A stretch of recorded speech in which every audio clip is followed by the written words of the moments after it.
B for bags YouTube चॅनलमध्ये तुम्हा सर्वांचे खूप खूप स्वागत। 14 बाय 14 इंचाचे आपण हे 2 पीस घेतलेले आहेत नॉन ओव्हनचे। आता हा एक पीस आपण मध्यावरती असा फोल्ड करून घ्यायचा आहे आणि बंद बाजूकडून वरती 2 आणि खालच्या बाजूने 2 इंचावरती खूण करून घेऊया आणि हा चौरस आपण आखून घेऊया। आता हा चौरस आपण कट करायचा आहे। नंतर वरती पुन्हा बंदासाठी 2 इंचावरती एक खूण करून घ्यायची। खालच्या बाजूचं अंतर आपलं 7 इंच आहे आणि वरती पण आपण 7 इंच अंतर मोजून घ्यायचं आहे। आणि आता ही वरची खूण बंदांच्या जवळची आणि ही 7 इंचाची खूण रेषेने जोडून घेऊया। खाली कर्व आकार देऊन घेऊ आणि हा आकार आपण खुल्या बाजूकडून कट करून घ्यायचा आहे।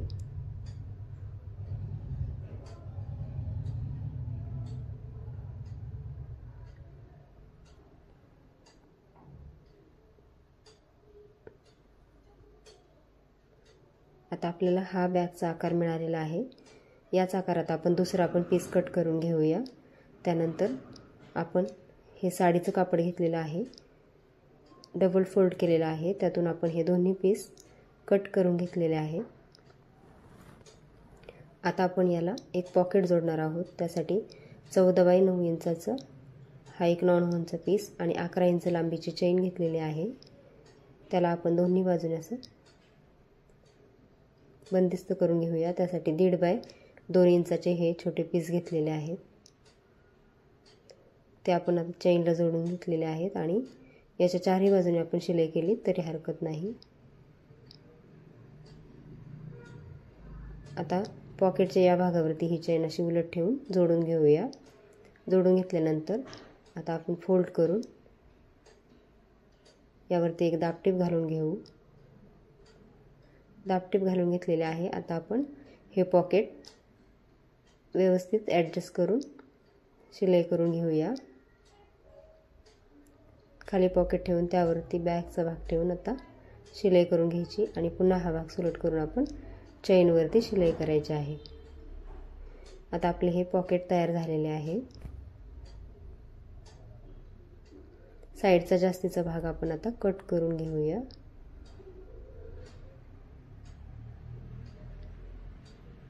आता आपण कापड जोडून घेणार आहोत। त्यासाठी खालच्या बाजूने कापड ठेवून त्यावरती आपण हा बॅगचा भाग अशा प्रकारे ठेवून घ्यायचा आहे आणि सर्व बाजूंनी आपण याला शिलाई करून घ्यायची आहे। दोन्ही भागांना जोडून झाल्यानंतर आता आपण मधला हा भाग आणि जास्तीचा साईडचा भाग कट करून घेऊया। आता आपण बॅगसाठी बंद तयार करून घेऊ। 1 बाय 19 इंचाचं हे नॉन ओव्हनचं पीस आणि 4 बाय 19 इंचाचं कापड घेतलेलं आहे आपण। यामध्ये आपण हा नॉन ओव्हन ठेवून अशा प्रकारे कापड फोल्ड करून घ्यायचं आहे आणि दोन्ही बाजूंनी यावरती आता शिलाई करून घेऊया। आपलं कापड पण व्यवस्थित जोडून झालेलं आहे आणि बंद पण आपले तयार करून झालेले आहेत। मध्यावरती आपण बरोबर हे बंद ठेवून जोडून घ्यायचे आहेत। बंद जोडून झाल्यानंतर 5 बाय 13 इंचाचे 2 पीस आपण कट करून घेतलेले आहेत। आता हा बंदांचा भाग आपण यावरती असा पिनअप करून घ्यायचा आहे आणि बंदांच्या भागापासून इथून सुरुवात करून दुसऱ्या बंदापर्यंत शिलाई करून घ्यायची। शिवून घेतल्यानंतर आता आपण मधला भाग कट करून घेऊया आणि फोल्ड करण्यासाठी आपण आता या भागावरती थोडे कट लावून घेऊया आणि वरचा जो भाग आहे त्यावरती पण आपण थोडा कोपरे कट करून घ्यायचे आहेत, त्यामुळे हे कापड फोल्ड करायला आपल्याला सोपे जाते। आता हा भाग आपण फोल्ड करून पलटवून घ्यायचा आहे अशा प्रकारे आणि यावरती एक आपण दाबटीप घालून घ्यायची आहे। आता व्यवस्थित या पूर्ण भागावरती दाबटीप घालून घ्यायची आहे आणि साईडचा हा जास्तीचा आतमधला अर्धा इंच फोल्ड करून साईडचा जास्तीचा भाग कट करून घेऊया। आता हे दोन्ही भाग आपले शिवून झालेले आहेत। आपण आता बॅगसाठी मधला पार्ट तयार करणार आहोत। त्यासाठी आपण बॅगचं आता हे साईडच्या भागाचं अंतर मोजून घेऊया।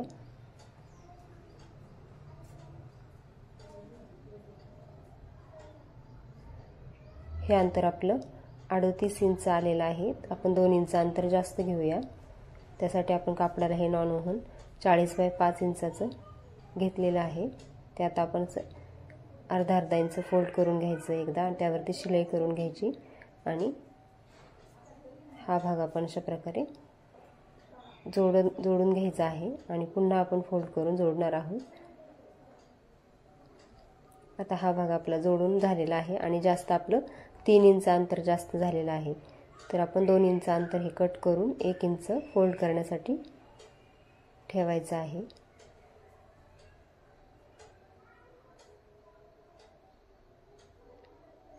यावरती शिलाई करून आपण नंतर हा भाग व्यवस्थित जोडून घेऊया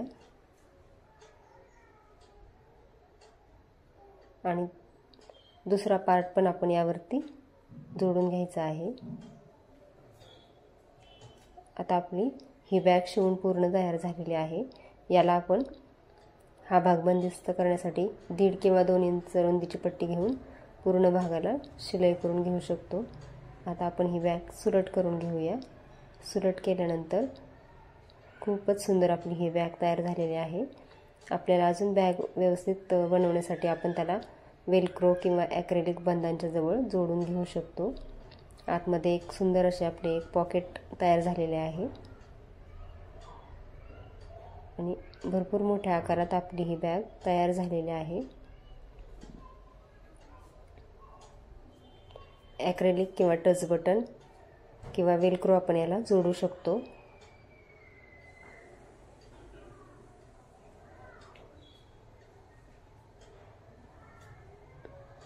बॅग आवडल्यास नक्की शिवून बघा. व्हिडिओ इथपर्यंत पाहिल्याबद्दल खूप खूप धन्यवाद.